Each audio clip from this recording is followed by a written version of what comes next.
بسم الله الرحمن الرحیم. السلام علیکم. زم صاد او دا وخت زو غالیګي کرکټ ګراوند کې موجود یم. د فرست شاهد علي کرکټ ټورنمنت نن فائنل میچ دی د کوټې او د رحیم آباد په ترمنځ. نو د کتونکو نه به څه تپوسونه کوو او د دې کرکټ جلکیانو به تاسو سره شریکوم. نو امید لرم چې ستاسو به خوښ شي. نو راځئ زنګ سره اوسئ.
څه فیصله کول غواړي چې د بیټینګ به کوي که د بالینګ؟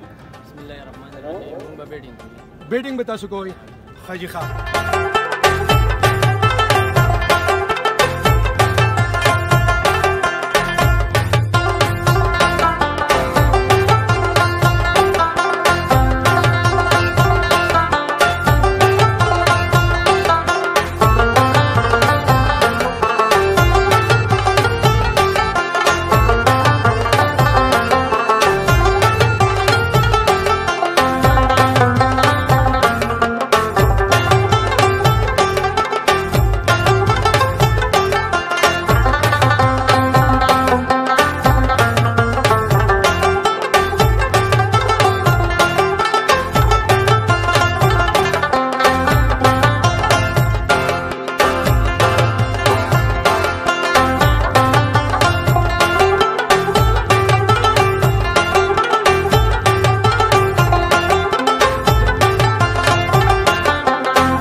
بسم الله الرحمن الرحیم. مونږ تعلق د رحیم آباد سره دی او زموږ د ټیم نوم رحیم آباد چیلنجر دی او ان شاء الله په غالیګي ګراوند باندې فرست ټایم دومره ښایسته ټورنمنټ وشو د 32 ټیمانو او باقي کې الله پاک مونږ فائنل ته راورسولو او ان شاء الله کوشش وکړو چې فائنل په خپل نوم کړو. نن فائنل میچ نو ډیر زیات کراود راغلی دی او زموږ سره د رحیم آباد کسان هم ډیر زیات راغلي دي، کوټې سره راغلي دي او ماشاءالله ډیر ښایسته کراود دی. څومره چې کراود ډېر دونه سره لګي هم خوند ورکوي. تو ټارګټ چې موږ ځان له ذهن کې ایښودی و 140 پلس، نو انشاءالله 140 پلس دی. یو ور پاتې دی، کوشش وکړو چې 160 له لاړ شو. انشاءالله دا به زموږ ښه ټارګټ وي.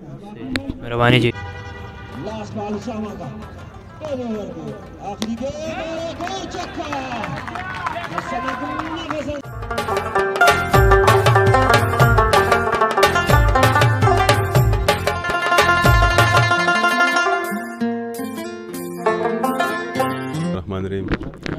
د ټول ناول خو زه د ستاسو ډېره مننه کوم چې ستاسو خپل په دې دومره قیمتي وخت کې دلته کې راغلی، موږ ته وخت راکړو د دې غټ ایونټ لپاره. او د فرست شاهد علي کرکټ ټورنمنټ فائنل دی نن.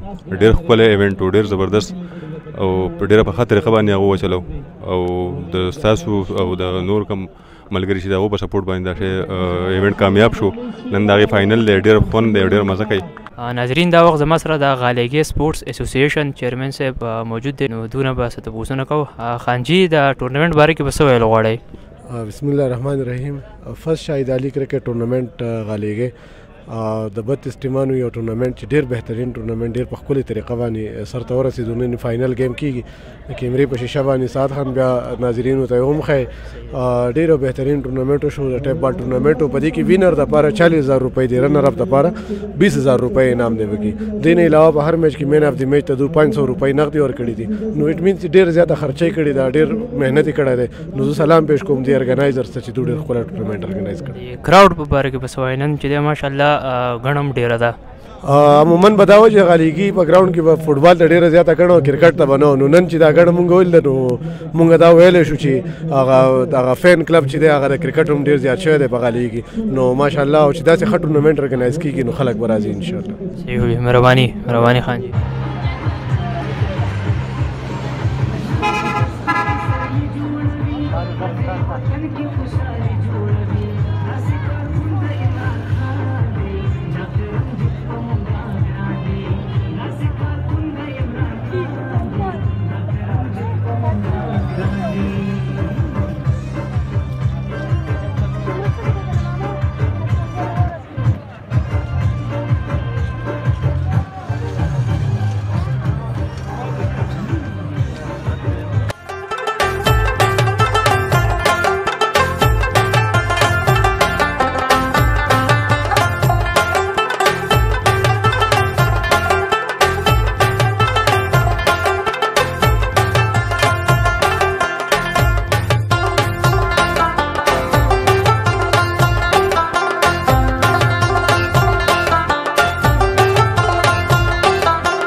ملګرو دې سره دا پروګرام اختتام ته راورسېدو امید لرم چې تاسو به ترې خوندونه اخیستي ما په خپل دعاګانو کې یاد ساتئ ستاسو ورور د الله په امان